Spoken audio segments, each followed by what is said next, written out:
Bonjour à tous. Comment en est-on arrivé là?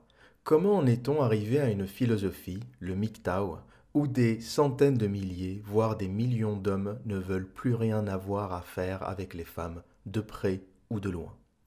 MGTOW, Men Going Their Own Way, les hommes qui prennent leur propre chemin, est cette philosophie dont les adeptes ne veulent plus fréquenter des femmes, ne veulent plus s'associer à elles, ne veulent plus les épouser, ne veulent plus construire de vie avec elles. Comment en est-on arrivé à cet extrême? Vu de l'extérieur, beaucoup vont critiquer cette philosophie en disant c'est une philosophie d'hommes frustrés, c'est les hommes qui n'y arrivent pas, c'est les hommes qui n'ont pas eu de chance dans la vie, qui ont été blessés par une femme et qui se révoltent et se réfugient dans cette philosophie qui leur donne un peu de confort. Mais ce raccourci cache une réalité bien plus profonde. Le MGTOW est une vraie philosophie, ce n'est pas uniquement une philosophie des rapports hommes-femmes, c'est une philosophie qu'on peut classer comme pilule rouge, une pilule du savoir, une pilule qui montre le monde tel qu'il est et non pas tel que l'on veut qu'il soit.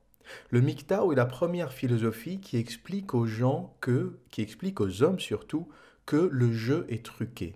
Comme on dit en anglais, the game is rigged. C'est-à-dire que les dernières années, tous les coachs en séduction, les pick-up artistes ont expliqué que, en fait, tout va bien, il n'y a pas de problème dans notre société, c'est juste que vous n'avez pas les outils, vous n'avez pas la boîte à outils qui vous explique comment fonctionnent les femmes, comment draguer les femmes. Les coachs de vie, les life coachs qui vous expliquent que si vous n'y arrivez pas, c'est que vous n'avez pas la bonne technique, vous n'avez pas acheté le bon livre, vous n'avez pas les bons outils. Et tout le monde vous explique, c'est un peu la grande mascarade, que si vous n'y arrivez pas, ce n'est pas parce que le monde est difficile ou parce que les règles du jeu ont changé. Et si vous n'y arrivez pas, c'est juste que vous n'avez pas les bons outils. Donc venez acheter mon séminaire, venez acheter mon coaching et je vous expliquerai comment ça marche. Et MGTOW est la première philosophie qui dit stop. Ça ne sert à rien de jouer parce que le jeu est truqué. Est-ce que vos arrière-grands-parents, vos grands-parents avaient besoin d'un psychologue ou d'un sociologue pour leur expliquer comment fonctionne la vie ou pour rencontrer une femme? Non, les choses se faisaient naturellement. Est-ce que votre grand-père ou votre grand-mère avait besoin d'acheter un livre en développement personnel pour créer sa petite boutique, sa boulangerie, son commerce? Non, ça se faisait naturellement parce que les choses étaient faciles, je dirais même plus, les choses étaient normales. Sauf que on a basculé aujourd'hui dans un monde où le jeu est truqué. Et c'est ce que le MGTOW est en train d'expliquer. Comment le jeu a été truqué et pourquoi il ne faut plus y participer. Les relations hommes-femmes se faisaient d'une façon assez naturelle parce que l'homme est fait pour vivre en petites tribus. Nous sommes faits pour vivre dans des tribus de 200, 300 personnes, pas plus. Au-delà, nos comportements changent. L'hypergamie féminine, qui est cette idée que la femme va constamment chercher sa meilleure option et qu'elle va passer d'une branche à une branche, d'un homme à un homme, jusqu'à trouver la branche la plus solide, jusqu'à trouver l'homme le plus fiable, le plus solide, l'hypergamie n'était pas un problème dans une tribu de 200 personnes. Parce que dans une tribu de 200 personnes, il y a, on va dire, si on est dans un ratio de 50-50, 100 hommes. Parmi les 100 hommes, il y en a peut-être que 20 ou 30 qui sont dans la tranche d'âge pour se marier, qui sont pas partis à la guerre, qui sont disponibles, etc. Parmi ces 30 hommes, on va dire qu'il y en a une quinzaine qui plaisent à la femme. Parmi les 15, on va dire qu'il y en a 7 qui ont le statut social qui plaît ou qui correspond à la femme ou à la famille de la femme. Parmi les 7, il y en a 3 ou 4 qui plaisent à sa famille, qui plaisent à son père. Donc elle a une sélection de entre 3 hommes, on va dire, qu'elle va rencontrer au bal du village, qu'elle va rencontrer dans la rue, avec qui elle va discutailler. Et dans ces 3, il y en a un qui va lui plaire. Et c'était la fin de l'histoire. Ils se mariaient, ils vécurent heureux et eurent plein d'enfants. Or aujourd'hui, avec une application comme Tinder, dans une ville de 6 millions d'habitants, où il y a 3 millions d'hommes, comment voulez-vous qu'une femme hypergame puisse faire son choix?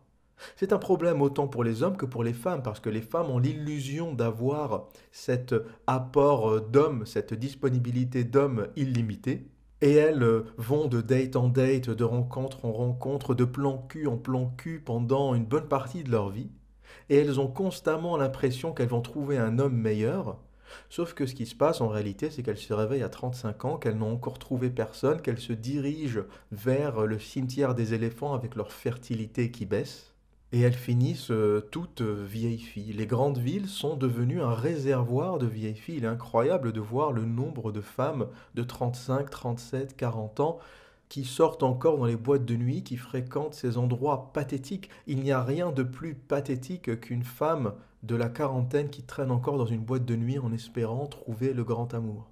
Cette femme devrait déjà avoir des enfants, une famille, être occupée, entourée, au lieu de traîner à 40 balais encore en train de se demander est-ce qu'elle va enfin trouver le grand amour.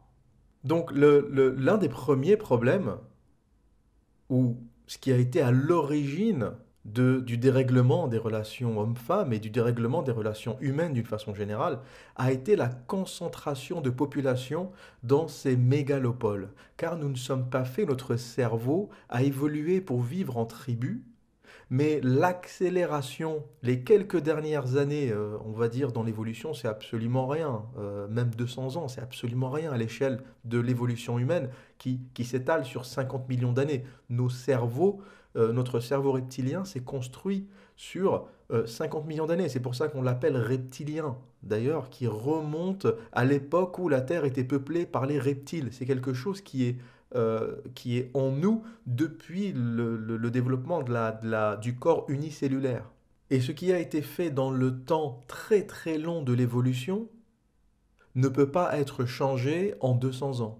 Donc ce qu'on s'est pris dans la gueule en 200 ans, passer de petits villages de 200-300 personnes à des mégalopoles de 6 millions d'habitants comme Paris, Londres, New York, Tokyo, c'est quelque chose que notre cerveau n'a pas encore absorbé. Et c'est pour ça qu'on est tous dans cette névrose collective, et c'est pour ça que l'hypergamie des femmes devient incontrôlable. Donc ça a été le premier choc pour l'humain. Et vous remarquez tous qu'il vous suffira de passer 15 jours, 3 semaines, un mois à la campagne, en paix, sans transport, sans voiture, sans métro, pour que vos nerfs se calment, pour que votre peau devienne meilleure, pour que vos cheveux deviennent meilleurs, pour que vous vous sentiez plus détendu. C'est incroyable. Au moment où je quitte la grande ville et que je passe quelques semaines à la campagne, mon métabolisme change dans son intégralité.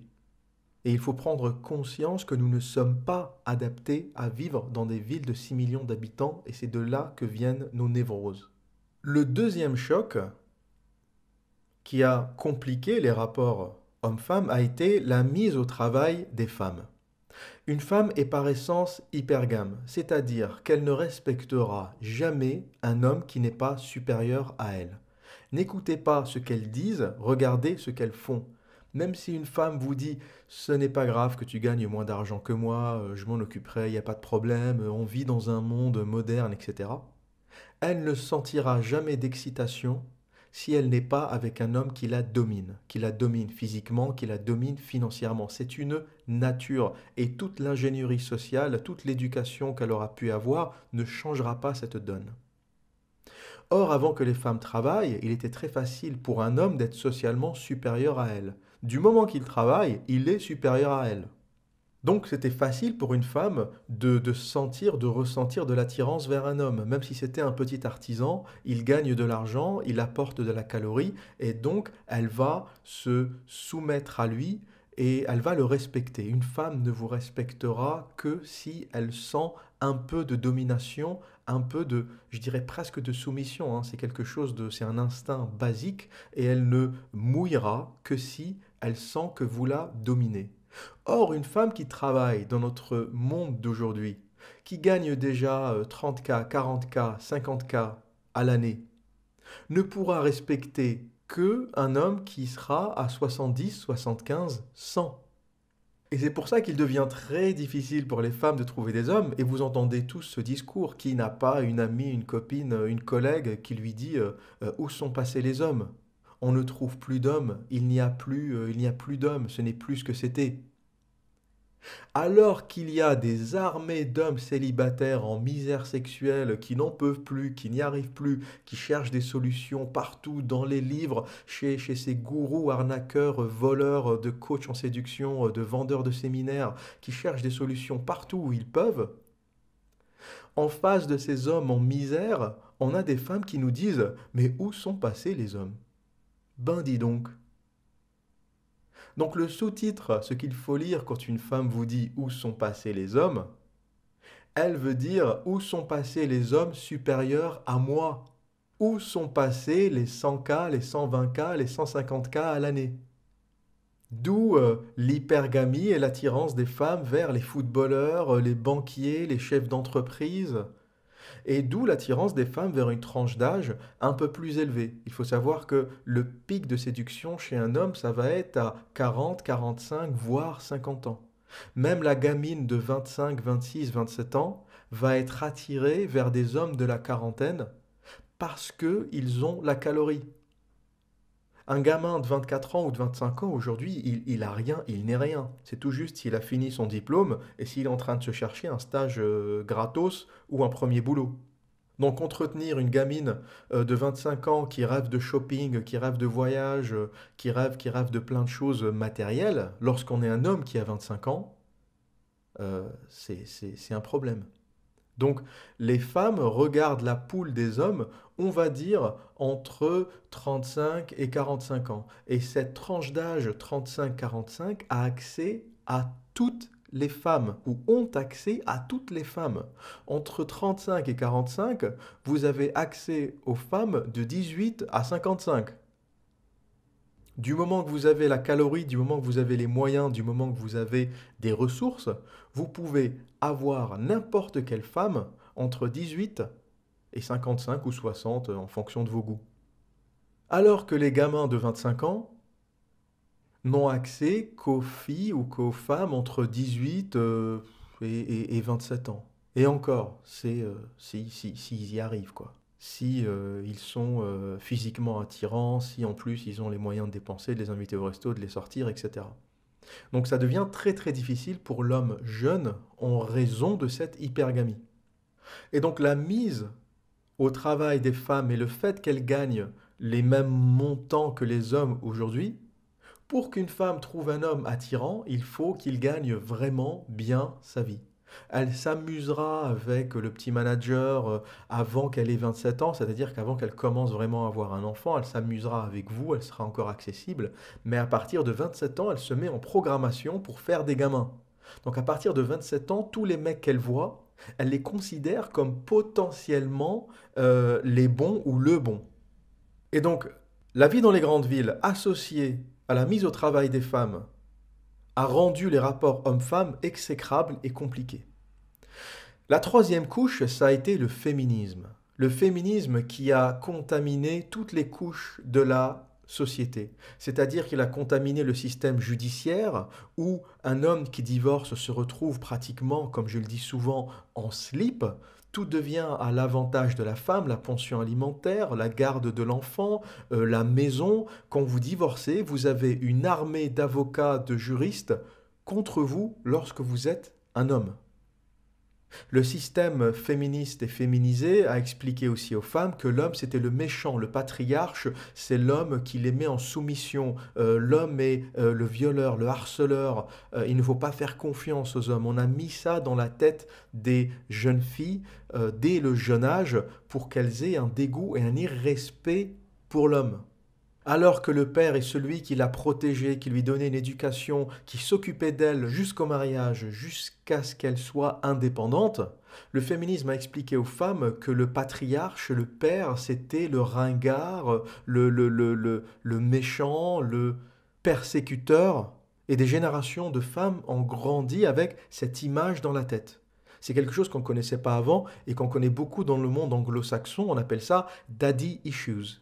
des filles ou des femmes avec des problèmes de papa, qui ont grandi avec l'idée que leur père les avait détraqués, que les hommes étaient des enfoirés. J'avais déjà raconté une histoire personnelle dans le passé où une ex à moi me comparait constamment à son père. Et à chaque fois que je faisais ou que je disais quelque chose, elle me dit, tu te crois toujours plus intelligent, tu crois que tu sais mieux que moi, tu te comportes comme mon père, parce que son père l'avait soi-disant écrasé, méprisé, qui ne l'avait pas laissé libre. Or, la réalité de sa vie, c'est que c'était une complète abrutie. Son père travaillait dans les industries pétrolières en Russie. Il lui disait d'arrêter de déconner parce qu'elle voulait créer un site YouTube make-up ou je sais quelle autre connerie et essayer d'en vivre. Et son père lui disait, je peux te trouver le super poste dans les industries pétrolières à 100 000 K l'année. Donc il voulait qu'elle rentre en Russie et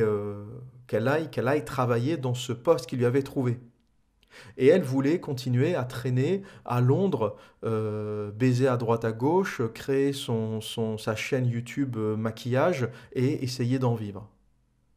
Quand on regarde l'histoire de loin, le père qui vous trouve un emploi en Russie dans les entreprises pétrolières ou dans l'industrie pétrolière à 100 K par an, je connais beaucoup de femmes qui seraient rapidement rentrées, hein. Toutes femmes qui sont dans la logique, dans une structure mentale normale, auraient accepté ce travail pratiquement offert par papa.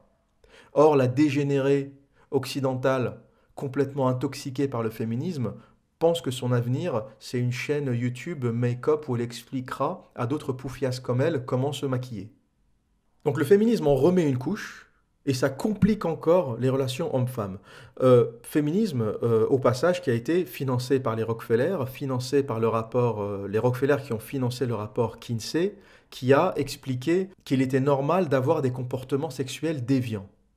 Hein, ça serait trop long pour l'expliquer dans une seule vidéo, mais je vous laisse aller voir le rapport Kinsey, que j'avais posté la vidéo sur mon blog pour ceux que ça intéresse, et je vous invite à aller le voir, lien dans la description de cette vidéo, et je vous invite à la regarder attentivement car vous allez apprendre beaucoup de choses. Et donc suite à cela, qu'est-ce qui naît?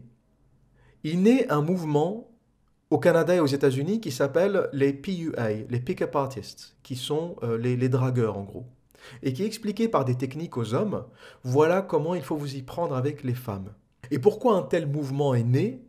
Parce que des milliers, des centaines de milliers d'hommes n'arrivaient plus à trouver de compagnes, n'arrivaient plus à avoir de relations avec des femmes. Donc il y a des jeunes hommes comme Mystery, qui est un peu le père du pick-up artiste moderne. Il y a eu des gens avant lui, bien sûr, hein, Ross Jeffries, etc. Mais Mystery, c'est un peu le mec qui a théorisé ça à un autre niveau. Donc il s'est dit, je ne comprends pas ce qui se passe. Pourquoi on n'y arrive pas? Pourquoi on n'arrive pas à draguer? Pourquoi les femmes sont devenues aussi difficiles?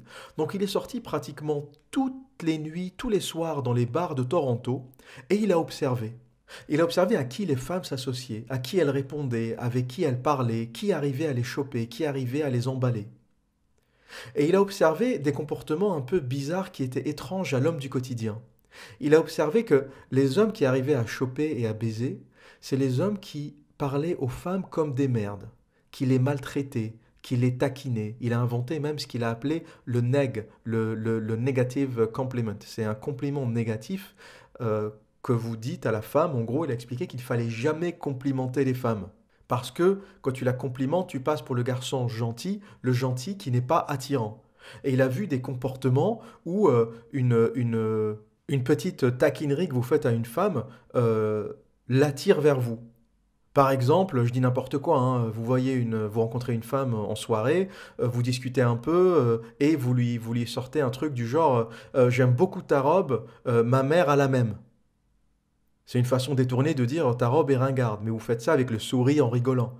Et elle va certainement répondre en disant comment ça, ma robe ressemble à celle de ta mère.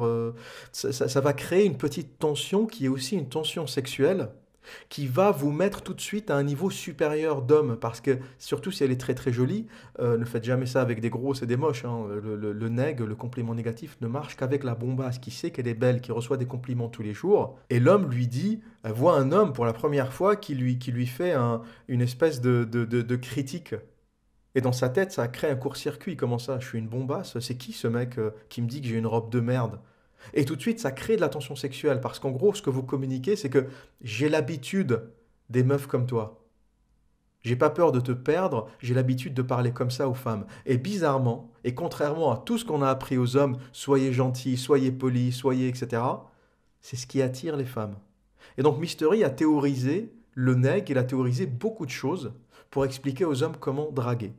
Et de là est né le livre plus tard de Neil Strauss, The Game, où il a infiltré cette communauté de dragueurs et où il a appris avec eux les tactiques, les méthodes. Et c'est de là qu'est né ou que le pick-up artist, que ce mouvement est devenu mainstream. C'est-à-dire que ça a pris le monde by storm, comme on dit en anglais. Ça a envahi le monde.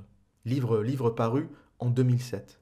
Et c'était un mouvement au départ underground qui se trouvait sur les forums, c'est un peu comme le MGTOW aujourd'hui. Sauf que des entreprises comme RSD, Real Social Dynamics, en ont fait un grand business, on commence à gagner de l'argent, on fait tellement de vidéos sur YouTube que maintenant, dès que vous parlez à une fille, surtout aux États-Unis, au Canada ou en Angleterre, elle vous dit c'est ça ta pick-up line. Tu lui dis bonjour, elle te fait c'est ça ta pick-up line. C'est-à-dire que c'est devenu tellement courant que même lorsque vous êtes honnête et que vous voulez parler honnêtement à une femme, elle pense que vous avez pris des cours de drague. Parce que c'est devenu tellement évident que voilà, toutes les femmes regardent ces vidéos aujourd'hui sur YouTube et savent qu'il y a des hommes vagins qui payent des séminaires, qui payent des coachings, qui payent des coachings à 2000, 3000, 4000 euros pour apprendre à parler. Donc dès qu'elle vous identifie en homme vagin qui achète des séminaires et qui achète des coachings, elle sait d'où vous venez, elle sait d'où vous démarrez, et elle sait que vous ne valez rien en fait. Je ne sais pas si c'est le cas en France, je n'y vis plus depuis assez longtemps, mais c'est déjà le cas en Angleterre, hein. Toutes les femmes le savent et elles vous sentent à 200 km lorsque vous avez un peu le matos, la boîte à outils, drague, séminaire, elles vous sentent à 2000 km, elles le savent. Donc il n'y a que les vrais hommes qui arrivent à passer au-dessus du radar ou en dessous du radar plutôt. Et c'est là le fondement du MGTOW, c'est que après toutes ces années d'apprentissage, de difficultés, avec des gourous, des voyous qui ont vendu des techniques, les hommes arrivent toujours au même point. Les relations hommes-femmes sont difficiles et exécrables. Et pas parce que les gens n'ont pas les outils ou ne savent pas comment faire, parce que le jeu est truqué.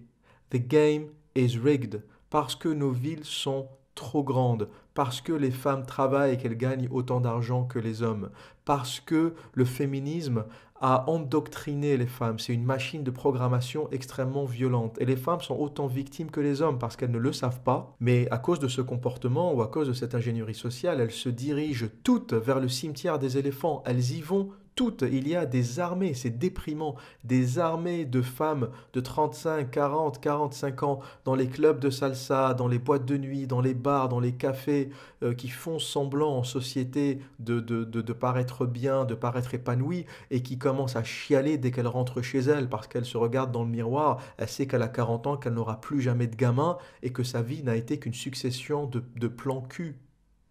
Et elle revoit défiler dans sa tête tous les mecs qu'elle envoyait balader, tous ceux qu'elle envoyait chier en pensant qu'elle trouverait une meilleure option. Or, son cerveau est court-circuité, donc elle ne trouvera jamais de meilleure option.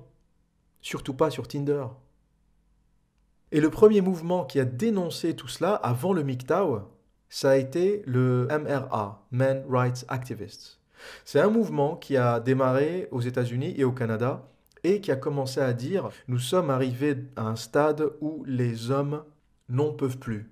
Les taux de suicide sont plus élevés chez les hommes. La majorité de ceux qui se suicident sont des hommes.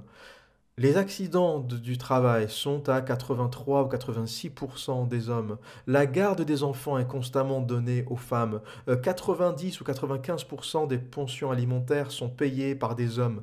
Ceux qui meurent à la guerre sont des hommes. Donc on envoie tout le temps les hommes au casse-pipe, c'est tout le temps l'homme qui paye, les éboueurs, ceux qui ramassent les poubelles le matin sont à 100% des hommes. J'ai jamais vu une femme faire les poubelles, plutôt ramasser les poubelles dans la rue. Ceux qui construisent les routes, les autoroutes, les ponts, c'est des hommes. Et ils disent, ça suffit, on n'en peut plus. Arrêtez de nous expliquer que l'homme est privilégié, que l'homme a une place de fort et de dominant dans la société, alors que tout prouve le contraire. Ce sont les femmes qui ont la place de dominant. Mais les MRA, encore une fois, le Men Rights Activist, c'est un mouvement qui a un peu fait pchit parce que un homme qui pleure, c'est jamais bien, c'est pas dans notre évolution. Le fort qui commence à pleurer, qui commence à pleurnicher, ça ne marche pas. Ce n'est pas devenu un mouvement d'ampleur. Sauf que ça a beaucoup sensibilisé. Ça a beaucoup sensibilisé et tous ceux qui ont vu le documentaire The Red Pill savent de quoi je parle. En voyant des hommes qui n'en peuvent plus, des hommes au bout du rouleau, au bord du suicide, raconter leur histoire et expliquer comment cette société féminisée les écrase. Et c'est là le vrai fondement du MGTOW. Après toutes ces années de tâtonnements, d'évolution, de conflits, après toutes ces évolutions depuis le féminisme, la féminisation de la société en passant par les PUA, les dragueurs qui sont morts aujourd'hui, hein. Les gens qui vendent les séminaires de drague, les cours de drague sont en voie de disparition aujourd'hui parce qu'on a compris que ça ne servait à rien et que le problème était bien plus profond. Après les MRAs, les Men's Rights Activists qui étaient un peu dans la pleurniche, dans la réclamation des droits, on a vu que tout ça ne marchait pas. Et là, le MGTOW est venu sonner la récré. Il a dit, il n'y a qu'une seule solution aujourd'hui. Si la femme est identifiée comme un élément dangereux pour l'homme aujourd'hui, il faut s'en séparer, s'en affranchir, il faut partir. Il faut prendre votre propre chemin. Terminé, ne vous associez plus jamais à une femme, du moins pas dans le long terme. Et le MGTOW a déplacé philosophiquement le focus, a déplacé philosophiquement l'attention qui était portée vers les femmes dans une société féminisée. Tout était centré autour de la femme. Un homme qui n'avait pas de copine, c'était c'est quand que tu nous présentes ta copine. Il y avait la shaming culture, la culture de la honte, où on disait à un homme que si tu es célibataire, c'est pas normal. Si tu es célibataire, c'est que tu es pédé, c'est que tu n'arrives pas à trouver de femme, c'est que tu as un problème. Donc on culpabilisait les hommes de ne pas avoir de compagne. Et c'était fait exprès. C'était fait exprès parce qu'on avait peur de l'homme solitaire. L'homme solitaire qui dit les femmes ne m'intéressent plus. Et le MGTOW a remis l'attention sur le travail sur soi, que ce soit au niveau de son physique, de sa santé, au niveau de ses affaires, au niveau de ses investissements. Il fallait que l'homme redevienne un homme indépendamment de la femme. Qu'il n'essaye plus de travailler ou de devenir quelqu'un pour la femme, mais pour lui-même. Qu'il devienne la meilleure version de lui-même en négligeant, en oubliant complètement les femmes. Et le MGTOW dit, tu peux être un homme sans les femmes. Tu n'en as pas besoin. Elles ont besoin de nous pour construire, pour bâtir, pour produire, mais nous n'avons pas besoin d'elles. Et c'est un peu une espèce de grève générale des hommes qui disent, on ne s'associera plus jamais aux femmes. Du moins, tant que cette société féminisée reste telle qu'elle est. C'est une espèce de moratoire sur les rapports hommes-femmes. On s'arrête. En faisant ça, on crée la rareté. Peut-être que les hommes disparaissant totalement, les femmes commenceront à se poser des questions et à se dire qu'est-ce qui se passe? Est-ce qu'on a fait quelque chose de mal? Encore, en supposant qu'elles aient la capacité intellectuelle de le faire, parce que l'abstraction, encore une fois, est quelque chose de masculin et de propre à l'homme. Mais dans l'absolu, le MGTOW s'en fout. Et là où ça devient intéressant, c'est que ce n'est plus les hommes du quotidien qui deviennent MGTOW. Ce n'est plus les hommes au SMIC, les hommes qui ont des petits boulots, les armées de petits travailleurs qui ont la vie difficile qui deviennent MGTOW. On a aujourd'hui le sommet de la pyramide qui devient MGTOW. Des hommes qui ont absolument tout dans la vie, qui ont acheté leur logement, qui ont un super boulot, qui ont un business, et qui ne veulent plus s'associer aux femmes. Parce qu'ils connaissent les dangers. Ils savent qu'une femme peut vous siphonner votre compte si vous ne gérez pas les choses correctement. Elle peut vous détruire votre vie, elle peut détruire tout ce que vous avez bâti si vous ne gérez pas les choses correctement. Et le MGTOW va jusqu'à l'extrême de dire, ce n'est pas une question de trouver la bonne, elles sont toutes pareilles. À des niveaux différents, entre la michetonneuse qui exprime directement qu'elle veut sexe contre argent, et la femme un peu plus évoluée, qui vous explique aussi qu'elle veut sexe contre argent, sauf qu'elle va vous l'expliquer différemment, ça va être emballé. Ça va être emballé d'affection, d'amour. La femme intelligente ne vous explique pas directement qu'elle veut votre fric. Elle va vous expliquer qu'on va construire quelque chose ensemble. Elle ne vous dit pas ce qu'elle veut de vous, en fait, c'est votre fric. et votre protection. Donc michetonneuses, prostituées et femmes, la seule chose qui varie, c'est la façon dont elles amènent la chose. Hein. La prostituée va vous dire, ben c'est 120, 150. Et la femme de votre vie ne vous le dira pas. Sauf que les 120, 150, elle vous les prendra toutes les semaines. Et c'est la première fois dans l'histoire de l'humanité qu'on arrive à quelque chose de pareil. C'est pour ça que c'est une révolution silencieuse, c'est une révolution à la Gandhi. Ce n'est pas agressif, ça ne réclame pas de droit. Le MGTOW ne veut pas que le système judiciaire change, il ne veut pas que les villes changent. En fait, il n'en a rien à foutre. Le MGTOW s'en cogne complètement de ce qui est en train de se passer. Il prend son propre chemin, c'est-à-dire que il laisse tous les abrutis sur leur autoroute, l'autoroute qui les envoie dans le mur. Hein. À la fin, il y a un gros mur. On sait tous qu'on y va. Grosse crise financière au bout du tunnel qui va remettre les pendules à l'heure. Et le MGTOW, il prend la sortie sur la droite et il se dit moi, je me barre. Je sais que ce bateau est en train de couler. Moi, je prends mon canot de sauvetage avant que le Titanic ne coule. C'est exactement ça, c'est la bonne métaphore. C'est qu'il sait en gros à l'avance qu'on va rentrer dans l'iceberg. Qu'est-ce qu'il fait? Il prend un canot de sauvetage pendant que tout le monde fait la fête, il descend et il se barre. Et ce mouvement partira en grandissant et il va même s'accélérer. Et ce n'est plus comme avant. Avant, on avait des hommes qui se mettaient un peu en quarantaine, qui s'isolaient, qui ne fréquentaient plus les femmes, mais c'était par dépit, ce n'était pas par choix. C'était parce qu'ils n'y arrivaient pas, parce que ils avaient des problèmes ou physiques ou financiers, peu importe, mais ils s'isolaient sans vraiment que ça soit vraiment un choix, c'était subi. Alors qu'aujourd'hui, on a des hommes en pleine possession de leurs moyens financiers, physiques, intellectuels, qui disent « je ne veux plus des femmes ». Et en plus de cela, qui l'enseignent aux autres, qui expliquent aux autres comment fonctionnent les femmes, comment il faut faire attention à ne pas se faire avoir, et comment on ne jouera plus à ce jeu qui est truqué, qui est à charge contre nous. C'est un jeu où on a perdu avant de commencer à jouer. Et c'est là la clé de la compréhension du MGTOW. La différence entre le MGTOW et tous les autres, c'est que les autres, et quand je dis les autres, c'est les coachs en séduction, les pick-up artistes, les gens qui vous vendent des séminaires, les pseudo-spécialistes des relations hommes-femmes, eux vous expliquent que tout va bien, du moment que vous achetez leur séminaire. Si tu achètes mon séminaire, si tu achètes mon coaching, tu verras, tu rencontreras la bonne et tout se passera bien. Le MGTOW explique que ce n'est pas une question de rencontrer la bonne, ce n'est pas une question d'acheter un séminaire ou un coaching.